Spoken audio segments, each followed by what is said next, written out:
America ও চীনের পর এখন ভারতও নিজের জেনারেটিভ এআই মডেল তৈরি করার প্রস্তুতি নিচ্ছে। চ্যাটজিপিটি ও ডিপসিকের মতো ভারতও নিজের এআই মডেল তৈরি করবে।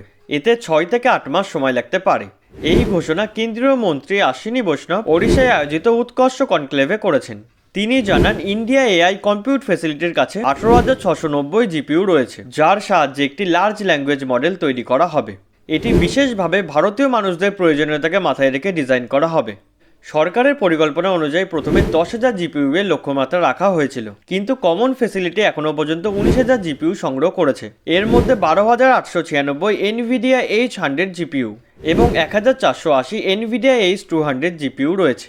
এগুলি সব অত্যাধুনিক এআই চিপ, যা বিশ্বের সবচেয়ে শক্তিশালী কম্পিউটিং ক্ষমতার মধ্যে একটি।